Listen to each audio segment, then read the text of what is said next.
Welcome again to the Department of Theology and Religious Studies here in the University of Nottingham. There is perhaps no figure in the whole of religion that is as interesting, as controversial and as studied as Jesus of Nazareth. With me today is Professor Roland Deines, and he is going to try and talk to us about this figure, what we know of him, and why it's important to study him. Roland, you're welcome. Thank you very much. Jesus of Nazareth. As a professor of New Testament studies, it's hard to avoid the topic. It's hard to avoid the topic, so please tell us something about him. What would you want? You've got 10 minutes. What would you want to say? That's a great challenge.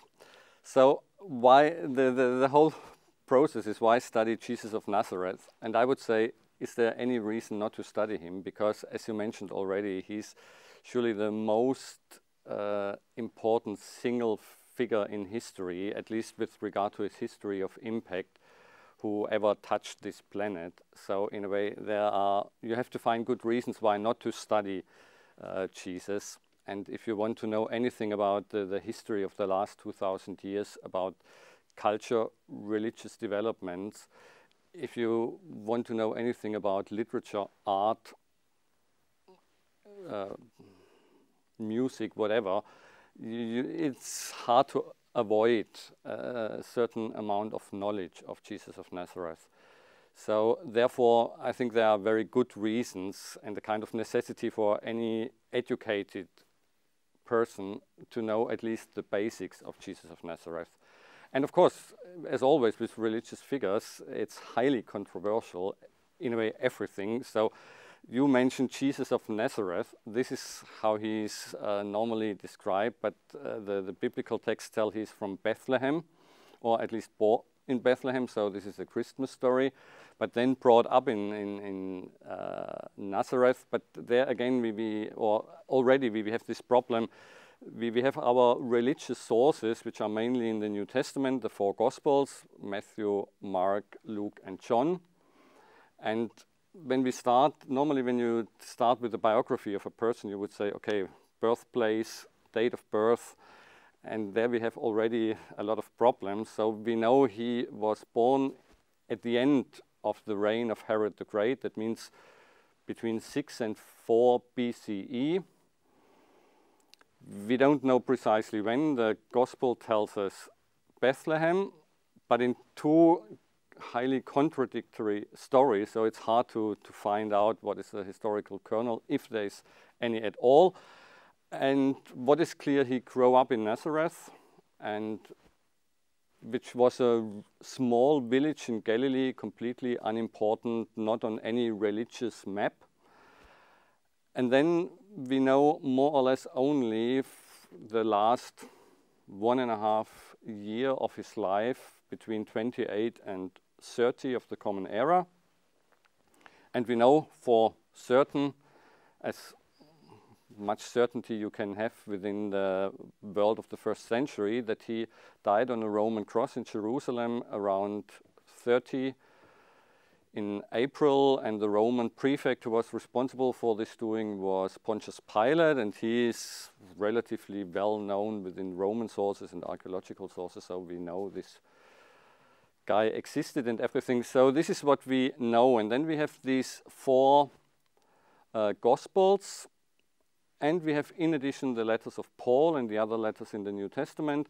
We have some hints towards Jesus by Roman historians, Sueton and Tacitus, and then some later Jewish texts. We have it in Josephus, the Jewish historian, but this is all already 50, 60 years after Jesus. So the most important texts, on the earliest texts actually, are the letters of Paul.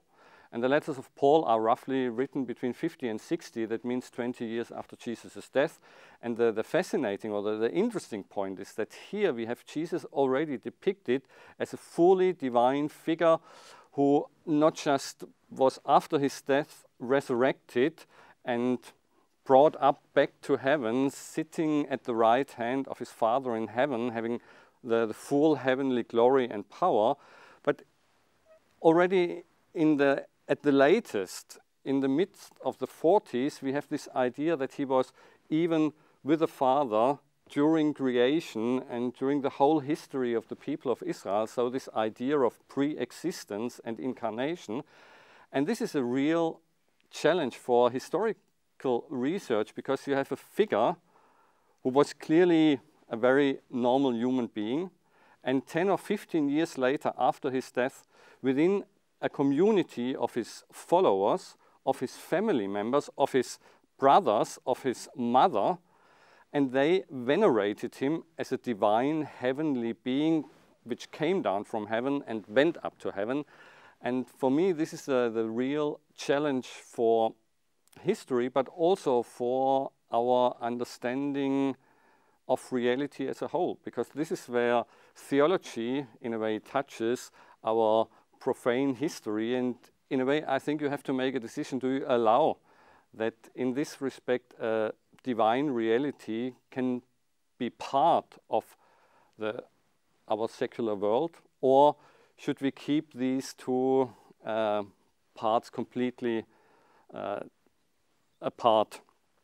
And what you can study here with Jesus is true in a way for any religious tradition. So it's not just that Jesus claims to have a kind of divine authority, and the authority or a knowledge which goes beyond the human realm, but we have the same in the Islamic tradition or in the Jewish tradition, that people claim God is touching human ground and is influencing to a certain extent the path of history, the development of humanity.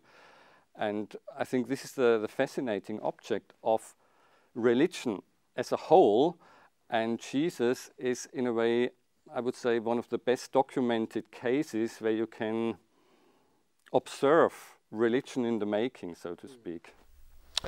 That leads us on to another problem, and I mean problem here in the sense of an intellectual challenge, because we have the four Gospels,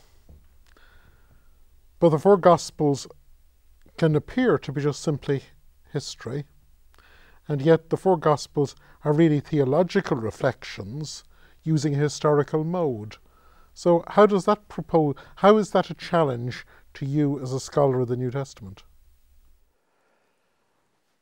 The first line is that, in a way, the Gospels are a literary genre which, in a way, is completely new. It has some similarities, but actually this way of describing the history or the kind of biography of a person, but from the beginning with a message and with a kind of appeal to the reader or to the hero of this gospel to get involved into this story is something new. And that means obviously the people who were confronted with this figure of Jesus and who want to make sense out of it, who want to describe it and want to preserve it, want to remember it, they felt that obviously the existing literary genres from, let's say, the Jewish tradition, the biblical tradition, or the Greco-Roman tradition, they are not enough, they are not suitable for this new experience. So this new experience brought, in a way, a new form of literature, and therefore also a new way to describe these historical events. The interesting thing is that in the four Gospels, we don't actually just have the teaching of Jesus. The life of Jesus is seen as the teaching.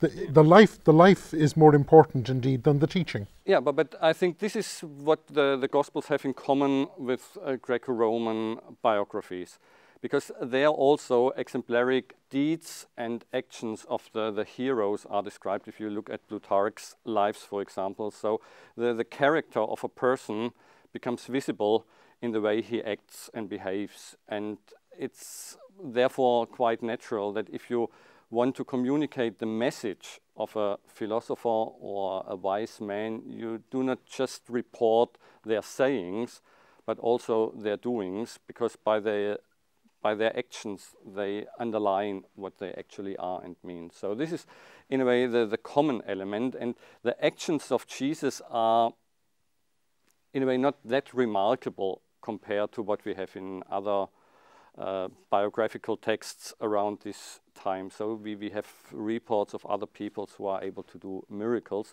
Although, again, you always have to say, there's hardly any person in antiquity where you have, in such a short period of time, so many miracles and so diverse miracles attributed to. And the other remarkable feature is that Jesus is, in a way, loaded with titles. And again, we have parallels that we have some people who are called prophets in this time. We have some people who claim they have a kind of messianic understanding, want to be messianic kings and so on, and even being sons of God. But that all these titles are heaped upon one single person in a very remarkable way. This is quite unusual. And the other, I would say, really unusual thing is that if you take all these Jewish categories available at this time, healer and prophet and wisdom teacher and sage or whatever, so you can say all of this is true for Jesus to a certain amount. But actually, none of these categories is really able to catch Jesus fully. So John Milbank has once written an article which I highly recommend, one of my colleagues here in Nottingham, with the title, Jesus is the Exception. And I think this is really true. And this is just a historical observation. Jesus is an exception, and therefore for historical research, just a wonderful ground to play on. Roland, thank you very much. The figure of Jesus fascinated his followers, fascinated the world around him, and will continue to fascinate. But thank you for trying to introduce it to us today.